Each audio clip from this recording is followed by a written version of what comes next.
It's a beautiful Friday morning in the city of Lagos, Southwest Nigeria. Welcome to Today in the News on Vanguard Life. My name is Miyetti Allah.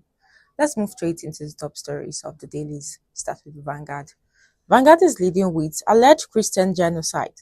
U.S. Congress targets Miyetti Allah for visa bans, asset freezes. Nigeria not in panic mode. Federal government says it has opened a discussion with U.S. We are going to defeat terrorism, Tinubu says. U.S. military draws up strike. Plans against Nigeria. Outlines heavy, medium, light attacks. Page 5 has that story. PDP crisis. Damago tightens grip as state chairman disown rival leadership. False declaration of assets. Tackle backlog of cases. CGN tells tribunal. FEC approves 43 billion naira for Lagos-Ibadan Highway, East-West Road, others. Page 51 has the story. Above the banner says electricity. Operator pushes for gradual transition to cost-reflective tariffs. Anambra Showdown 2025. Anxiety as Soludo, 2 women, 13 others, test might tomorrow.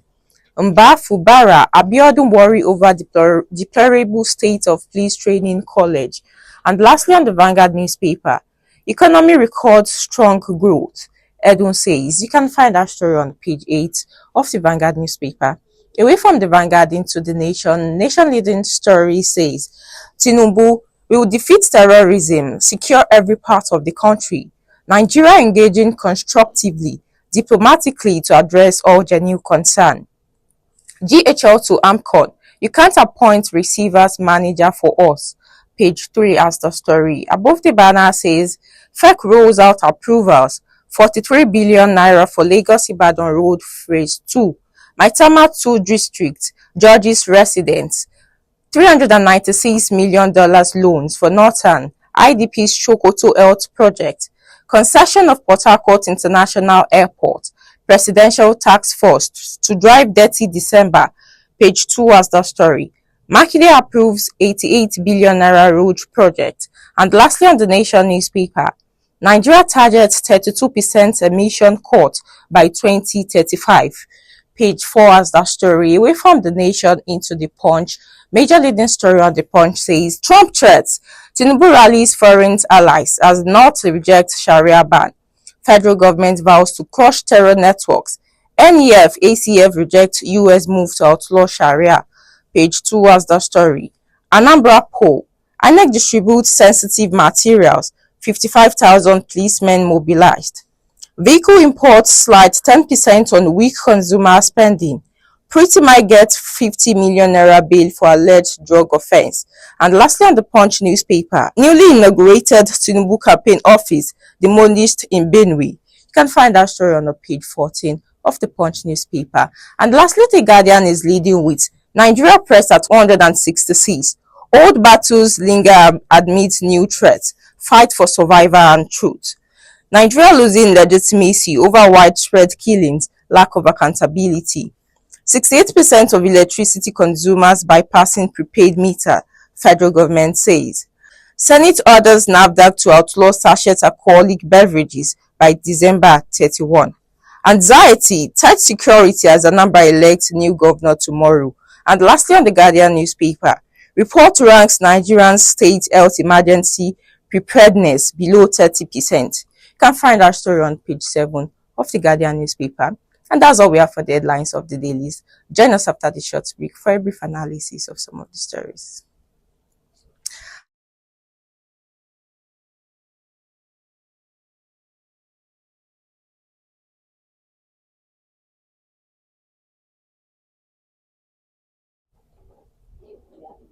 Welcome back. If you're just joining us, this is Today in the News on Vanguard Life. My name is Miyetti Allah.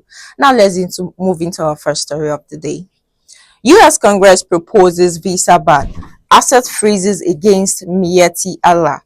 A new bill introduced in the United States Congress aimed to impose targeted sanctions on the Miyetti Allah Cattle Breeders Association of Nigeria and Miyetti Allah Cattle All, citing alleged severe violations of religious freedom against Christians in Nigeria.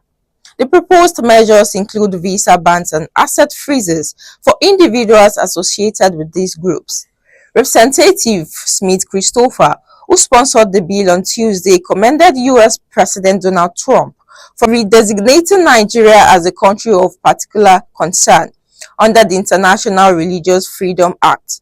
The CPC designation is reserved for countries believed to engage in or tolerate particularly severe violations of religious freedom.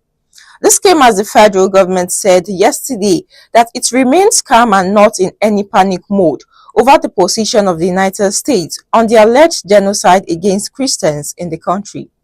The government also said it has opened up channels of discussion with the US and assured that it is committed as ever to ensure that everyone is safe, irrespective of religion or ethnic background.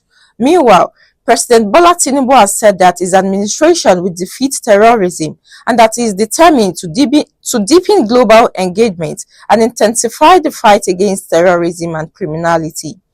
President Tinubu, in apparent response to the threats of military attack by President Trump over the alleged persecution and killing of Christians in Nigeria, said that despite the political headwinds, the Nigerian government will continue to engage with its partner. Tinubu's remarks came after an economic briefing by the Minister of Finance and Coordinating Minister of the Economy, Mr. Wale Edun, who reported that the administration's reform agenda continues to stimulate investors' confidence and deliver notable economic gain. Now let's move into our second story of the day. Senate orders NAFDAC to outlaw sachet alcoholic beverages by December 31st. The Nigerian Senate has ordered the National Agency for Food and Drug Administration and Control not to extend the December 31st, 2025 deadline for the production of alcohol in sachets. The resolution followed a motion of urgent national importance sponsored by Senator Asuquo Ekpenyong, Cross River South, during Tuesday's plenary session. Presenting the motion, Ekpenyong said the directive was in line with global regulatory standards and international best practices aimed at reducing alcohol-related harm among Nigerians. He recalled that in 2018, the Federal Ministry of Health, Federal Competition and Consumer Protection Commission, NAFDAC, and industry bodies including the Association of Food, Beverage and Tobacco Employers voluntarily signed a 5-year memorandum of understanding to gradually phase out sachet and small bottle alcoholic drinks. Ekpenyong explained that the federal government, upon appeals from manufacturers, has already granted a 1-year moratorium in 2024 to enable producers to exhaust existing stock and transition to compliant packaging alternative. So this is where we draw the curtain today. Don't forget to follow us on all our social media platforms displaying on your screen. And you can also visit us on our website for more interesting stories at www.vanguard.com.